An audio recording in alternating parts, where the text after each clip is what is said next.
सचखंड धाम के संरक्षक अध्यक्ष संत श्री त्रिलोचन दास जी महाराज के सानिध्य में 3 दिवसीय दास धर्म समागम का आयोजन हो रहा है।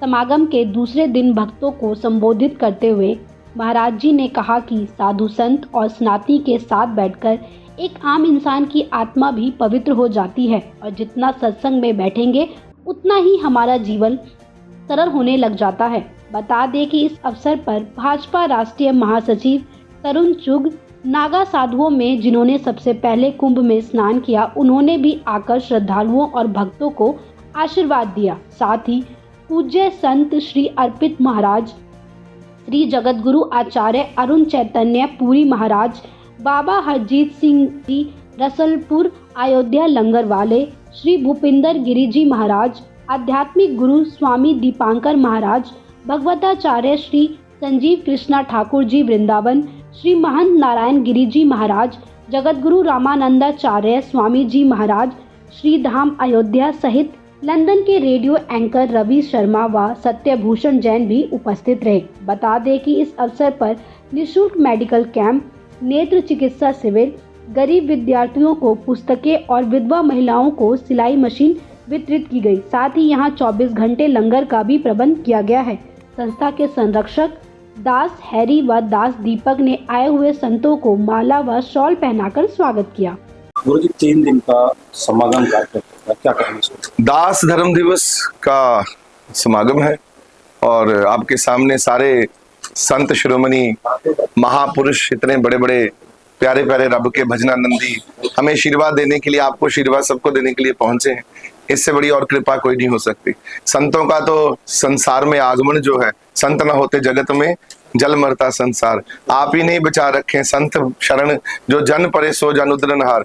तो बस कृपा है और संतों का आशीर्वाद है। संत समागम जो हो रहा है, हम सब उसकी बड़ी उस कृपा है। तो ये सब उद्देश्य है कि सनातन धर्म जो है, जो शाश्वत है, जो सत्य है, सच्चिदानंद है और जो सत्य नारायण है, जो दया का मजस्मा है, जो तप की कृपा है और जो क्षमा, जो सनातन धर्म के 30 लक्षण है, वो सारे के सारे श्रीमद् भागवत गीता में। तो वो सब महापुरुष चलते फिरते जंगम तीर्थ है।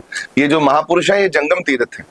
ये जो कृपा करने वाले हैं, तीर्थों में जो सबसे बड़ा तीर्थ होता है। आज लगता है कि लोहड़ी का महाकुंभ आ गया। हाँ, कृपा ही है। महाकुंभ तो संत के दर्शन करके ही हो जाता है।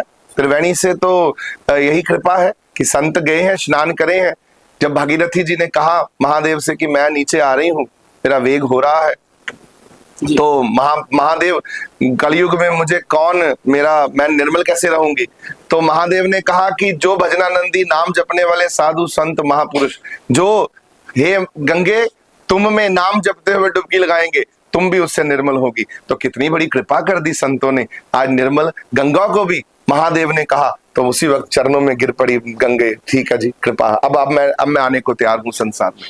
तो ये कृपा है। क्या संदेश आपने?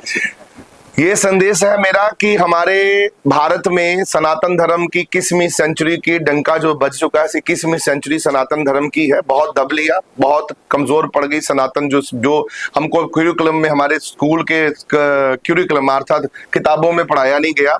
तो सनातन भाईचारा जो है, सनातन की जो आवाज है, जो सत्य है, शाश्वत है, उसको पूरे विश्व में हमारा ये करना है। कुंभ जैसा जो महोत्सव, अभी गिनीज बुक ऑफ रिकॉर्ड वाले भी वहां भाग रहे हैं, बड़े बड़े। किसी देश धर्म का ये जो आप देख लीजिए, कोई कुंभ नहीं कर सकता।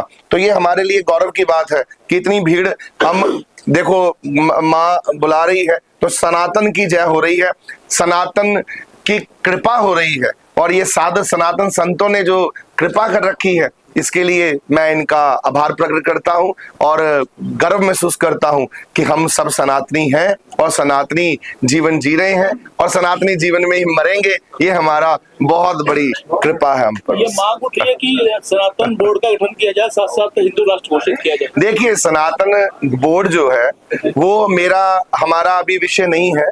तो अगर सनातन बोर्ड तो कब नहीं था, आप ये बताओ। हमारा देश सबसे पहले क्या था, आप बताओ क्या था हमारा देश? हमारा देश सबसे पहले सनातनी था कि नहीं था? तो सनातन बोर्ड, पूरा देश ही हमारा है। बोर्ड की क्या बात है, ये देश ही हमारा। 1-1 इंच जमीन हमारी है, क्योंकि हम सनातन से पैदा हुए हैं। शुरुआत से प्राचीन से पूरे पीछे से जाके देखिए इतिहास क्या कहता है। हम सनातनी थे, ये मुल्क सनातनी था। विदेशियों ने आके हम लोगों के साथ जो किया, वो हमारे साथ जो हुआ, वो आप सब गवाह हैं।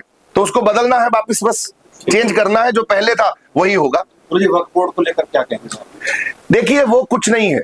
वक्फ बोर्ड जो था वो केवल नेहरू और ये जो जितने भी उस समय के ये जो कांग्रेस वगैरह के जो लोग थे, इन लोगों का छलावा था, इन लोगों का दुनिया को लूटने का ढंग तरीका था। तो इन लोगों ने एक छोटी सी कौम का डरावा दुनिया को दे रखा था, खाम खाम में डरावा दे रखा था। कुछ कर नहीं सकते थे, अरे ये कर देंगे, ये इस्लाम ये कर देगा, मुसलमान ये कर देंगे, तो उसको एवं खाम खाम है। तो ये खाम खा का बनाया हुआ एक षड्यंत्र है जिसका अब कोई फायदा नहीं है बात करने का। तो इसके लिए कोई हीरो बनाने की जरूरत नहीं है, वक्फ बोर्ड कोई ताकत नहीं है, इनसे तो ये छीन लेना है बस हम लोगों ने।